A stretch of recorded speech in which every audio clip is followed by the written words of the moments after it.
And joining us with a closer look on what's currently playing itself out on the market scene at midday is Gilati from Trive Investments.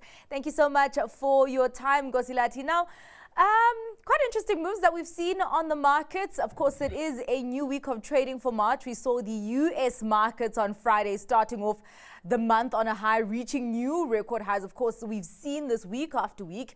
And the JSEs really just continue to bumble along, eking out just slight gains as you've seen today.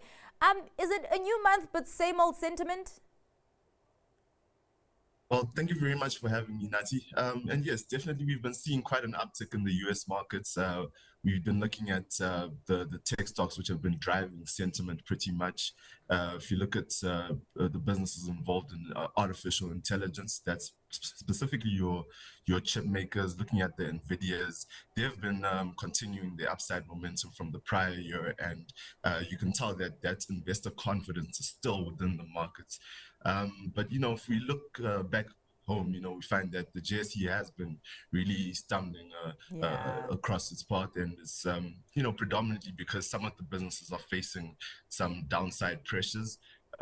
You'll find that a bit of the mining stocks have been quite struggling lately. You've seen some weakness in their earnings results across the board, and that's predominantly due to commodity prices taking a knock from the prior year, as well as some slowdown in global demand, predominantly with China's economic rates of growth slowing to some extent, which is a cause for concern for investors and also for the businesses that are very export oriented in this case. Yeah, well, as you're talking about JSE companies, let's go into the numbers that we've seen coming out today. And quite interestingly, I mean, you talk about these companies that are struggling, but then you go to the other side of the spectrum, Bidvest, a company that is considered as the bellwether for the South African economy, but still outperforming. And even today we've seen them churning out interim results there, seeming that investors have clung on to some positive metrics over there, with that share price climbing over 8% at some point. Talk to us about the growth that Bidvest has churned out in this period. Yes, certainly. We've had a couple of positive SENS announcements this morning, which would come as welcome news to investors locally.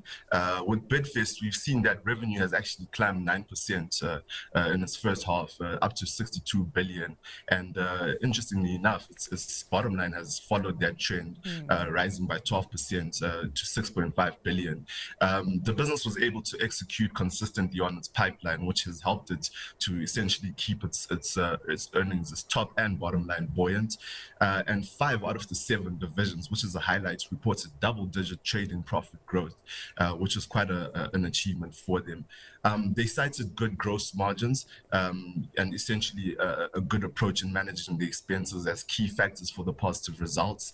But also, if you look at some of their strategic plays in the past year, they've been able to expand, especially in their hygiene business. They've been able to expand their geographical footprint with acquisitions made in various areas, including Australia, the UK, and Singapore. And with that expansionary approach, it's been able to essentially provide tailwinds for their bottom line. Yeah, well, we're seeing the same trend in AVI, also coming out with interim results there. And I mean, this is something that you don't see often when you get that top line growth and then translating to even bigger growth on the bottom line. So we did see that revenue rising 7.1% and also headline earnings per share climbing 17.4%. I mean, this is under a constrained consumer environment. Is this one of the stocks that you can count on to thrive? I almost say thrive, even under a difficult backdrop.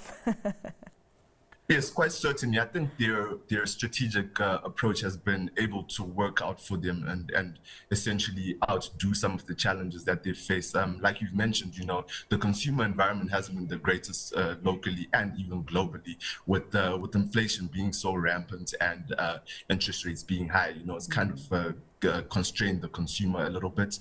But another one of the factors that they've been able to overcome was a rise in costs. They had generally seen a rise in input costs across the board, and this was predominantly due to initially pandemic related supply chain disruptions, and then the Russia-Ukraine conflict kind of also compounded on those issues, leading to a rise in, the cost of certain raw materials. And even if we come back to look at it locally, power cuts have been quite a determining factor, which is also potentially given them quite a few challenges. And, keeping the lights on through other means has been quite a costly process for them. But what we've seen is that they've done fairly well in their past report, and that's predominantly due to them being able to pass on the cost onto their consumers. So they did raise some of the prices of their goods and services and their products, and they've been able to just keep going further and forward. And we've seen that with their revenue growing by 7.1%, to 8.3 billion, which is quite a significant feat. So yes, it's definitely something we could look at. It's a business that is still operating fairly well, and that's predominantly due to its pricing power. Yeah, and quite interesting though, looking at the headwinds that the I&J business is also faced with, that does not impact the overall growth numbers of the business, because that is quite a difficult sector to be in. And talking about difficult sectors in the food space, chicken and sugar, let's go into RCL Foods. They also posted their interim results today, really displaying the same trend as AVI, with improved revenue there by 8.4%, leading to a headline earnings per share from continuing operations to surge by 52.6%. And quite interesting also that performance was due to the chicken and sugar businesses, which are really hard to operate. What did you take out of those numbers? Well, they definitely also had some challenges within the constrained consumer environment. And also on top of that, last year, with bird flu coming into the picture, it was quite a concern for them. But they've been able to overcome these challenges. And the main reason from what we've picked up is that they've been able to maintain operational efficiencies even through the challenges that they've faced. They maintain decent volumes, and they also maintain stronger margins in the past reports. And that was also due to a slight uptick in the prices. Interestingly enough, they recently reported that they plan to unbundle their chicken business, which is Rainbow Chicken. And that's purely a means to actually go into a pure play environment and, execute on their strategic objectives with a more focused manner. So we might be able to see some improved tailwinds on that end, with them focusing on executing on their strategy in a more focused and narrowed measure.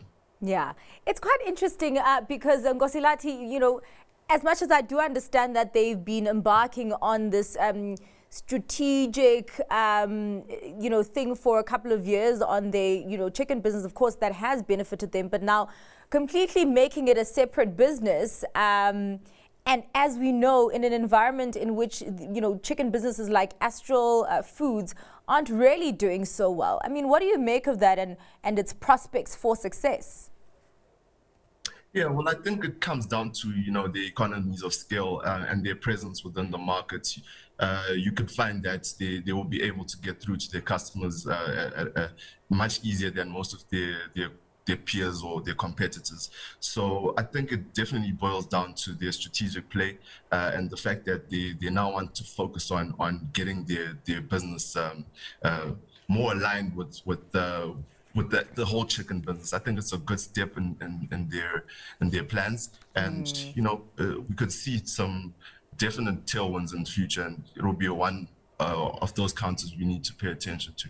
Yeah, indeed. It's going to be very interesting to see that, and quite interesting that the JSE keeps getting these new listings from the unbundlings that we are seeing from some of these companies. Lastly, before we get to your stock pick, let's go to Hulan, because that stock was punished by investors today, dropping 7% after releasing their full year results.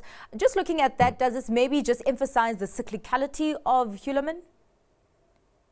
Yeah, so Hulan has essentially struggled in the current environment, with China also seeing a slight decline in their growth rates, especially economically. It's been quite a challenge, to maintain strong demand for their products. They recently registered a 15% decline in their volumes, and as a result, their EBITDA came down about 7% down to now 620 million. And yeah, that's predominantly due to the weak export markets. In terms of moving forward, I do think that once we start seeing an uptick in inflation and in growth, economic growth specifically, we might find the turnaround in the business. We might find some tailwinds flowing through to the top and to the bottom lines. Yeah. But it will all depend on whether the export markets pick up steam or not. All right. Well, let's get to your stock pick for today. Gilati, what will it be? So my stock pick for today will be Standard Bank. With Standard Bank, they've recently, seen some good market value growth. They've had 3 consecutive years of growth, and this current year, their share price, even though it hasn't grown that much, it's seen a slight uptick by about 24 basis points. They also do anticipate an uptick in their headline earnings to about 25 Rand to maybe 26 Rand, which would register 23 to 28% growth compared to the prior year. The macroeconomic environment is definitely boosting the business overall. You find that with interest rates slightly high, they've been able to bolster their net interest income, which is basically their main operating line of business. And so with that said, I do see that maybe as interest rates continue to remain high, they may be able to benefit from that for the foreseeable future at least. All right. Well, thank you so much for your time and giving us insights and analysis into what has been driving investors' money so far today. That was your midday market update with Gilati Dube from Tribe Investments.